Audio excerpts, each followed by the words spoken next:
So, welcome to Moments with Mimi, and today we're going to talk about symbols. And I'm just going to focus on a few that come from the book of Exodus.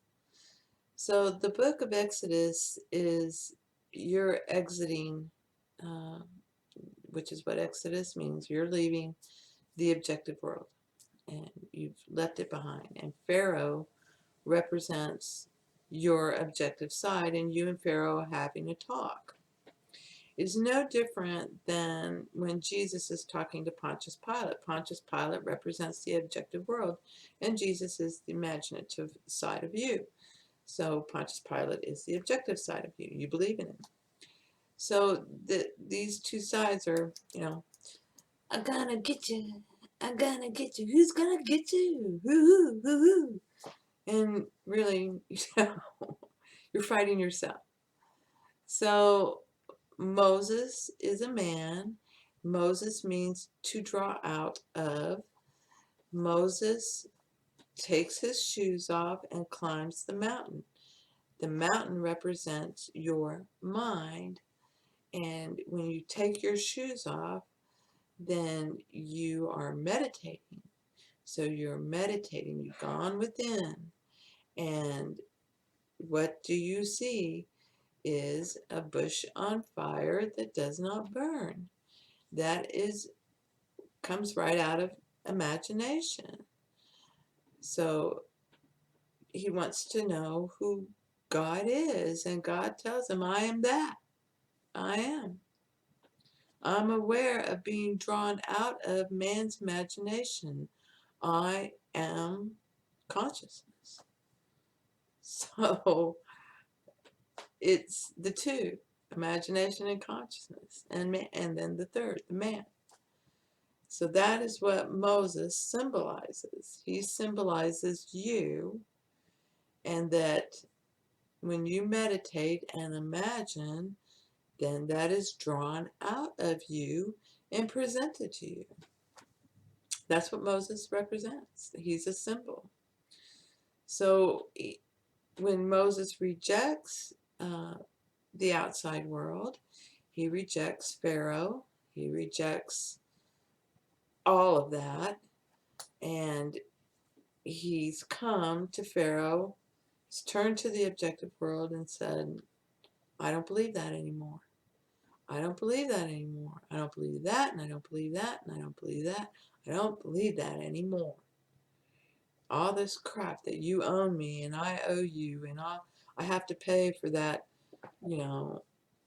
murder that I committed, and I committed that murder because he was murdering somebody, and it doesn't matter. None of that matters. I am saved. It's all good. I know God's in me, and you don't matter anymore. You're not my dad! What did you say? You can do it! Say it, Adam! Say it again! Come here! You're not my dad. You never were.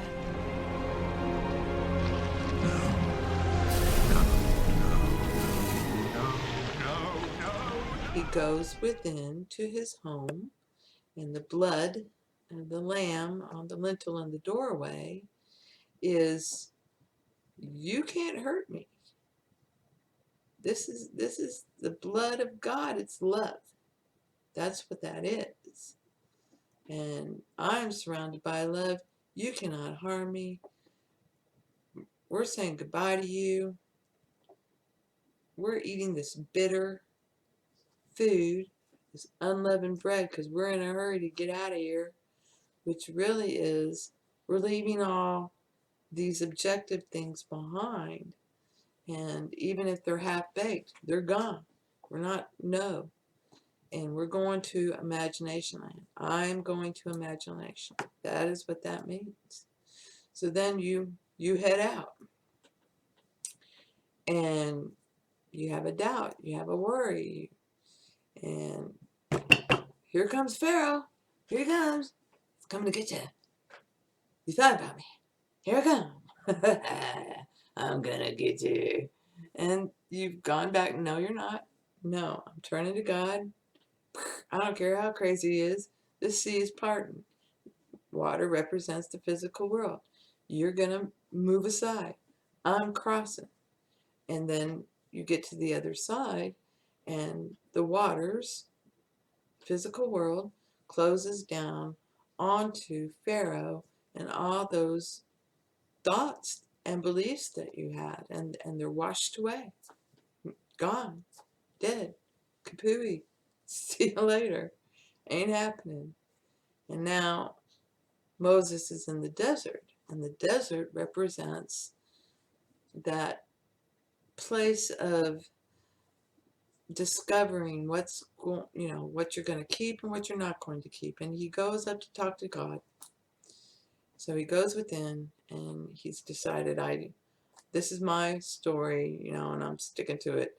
I'm not killing anybody, not doing this, not doing that, whatever. And he comes down to realize that, he's been thinking these things deep in his mind, and he throws these commandments down because he's already broken them. They're broken. I've already fucked with them. Wait a minute. Okay. So I'm going to go back up there and write this down again. I'm going back. I'm starting over. I want my world to be like this. This is my world. And then he comes back down and begins the journey of creating his world. And while he's creating it, he's in a desert. And the 40 years, it's the same as 40 days, night and days of Noah. 40 represents, if you look at the symbol, it's of a pregnant woman. So it's, the fullness of time, however long it takes. And what's happening is, as Moses states, you guys can't come to the land of honey. This whole generation has to die. You're killing a generation of beliefs, your generation of beliefs, all these beliefs that have been placed upon you and you've accepted as true.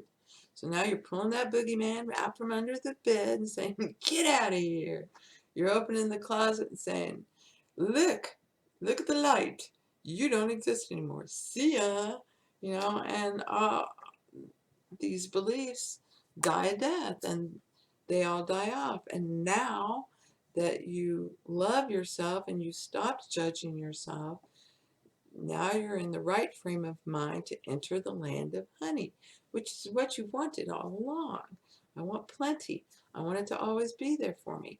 I want the good things in life, the things that I love, and that's where you're headed, the land of milk and honey. So this is represented by Canaan, and so Moses dies, the throwing away of the beliefs part is dead, and now you've become Joshua. And Joshua is the same as Jesus. And Joshua goes around and says, oh yeah, we can get rid of Jericho. We can take that belief and throw that away. Let's just, blow some trumpets and that'll happen. And all that is symbols representing you killing a long-standing belief, that you believed for a very long time, that something or someone could control you or something like that. And, Joshua goes through his thing just as Jesus goes through his thing. And then it is implied in the New Testament that, you become, because the New Testament is about you individually, that you become one with God and ascend. Whereas in the Old Testament, it states, that David, Joshua becomes, goes to David, and David goes to Solomon. So each one of these individuals says something. Now Neville was really into David, and David represents, the baby, Jesus. And it is, everything he said about David is true. It's you, and if you read the whole story of the king, David becomes the king of his world.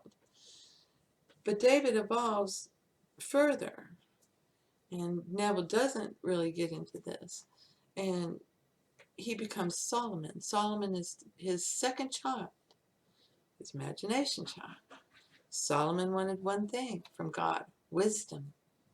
Solomon knew already it was all about love, and he was shown this is the wisdom, is to just love yourself. And all the riches of the world will come to you. All will want to be with you because there's no resistance with love. Love is irresistible, no resistance. So in science terms, there's always resistance. That's how energy is created, and so man thinks. And he's always looking for that, zero resistance. And this is love. Love is zero resistance. And so this is how we get to that point of no resistance, and it's instant. It's instant. Okay?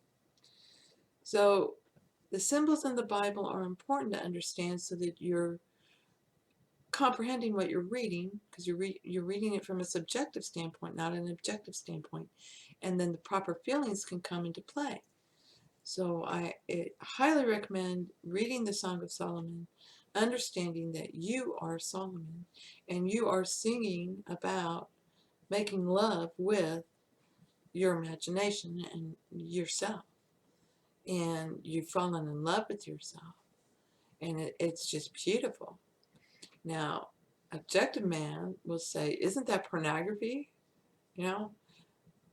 It's pornography to him, so just ignore him. It's not pornography any more than two men or two women making love in a bedroom is pornography. It's not pornography, okay? It's expressing love. Doesn't matter how you express love. It doesn't matter what it looks like. You're expressing love for yourself by making love with another human being. And it doesn't matter what they look like. We've beaten the skin wrap. We haven't beaten the individual wrap. So another symbol that comes to mind is Lot and his wife, who turned back and became a pillar of salt. And, we see this a lot as we back and forth about race. And so we beat that bear. We beat that bear. We, put him away. No, not listening to that shit anymore. All men are just that, men. And it depends on what they're thinking. And it doesn't matter what the color skin is. No one's better than or worse than another. That belief has been dealt with. And there are a few who are going to and have tried to resurrect it. And in turn, they become pillars of salt. They aren't going to go anywhere and not going to do anything, and nothing good's going to come of them because they've turned back and gone back to zombie land. And so they've turned into a pillar of salt, turned into a zombie, back to being a zombie. Lot says, I'm not fucking with that. Pardon my French. I'm not screwing with that. I'm going this way. So it's about that, and then a lot of people get upset that, Lot commits incest, and it's not about objective man. His child is his love, his belief, and he makes love with his child. The two are becoming one. So you really have to stop and think, okay, I'm reading this from, a subjective standpoint rather than an objective standpoint. So I hope this helps.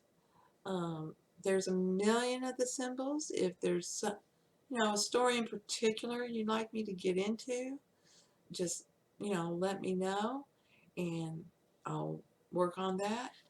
It's the same with any story. The myths, whether it's the Greek gods or the Roman gods or the Egyptian gods, or it's all the same story. So, blessings to you. Let me know what you would like to hear about, and I'll make that a moment with Mimi. Blessings to you. There's no one better than you. Don't you forget it. Take care and have a fantastic day.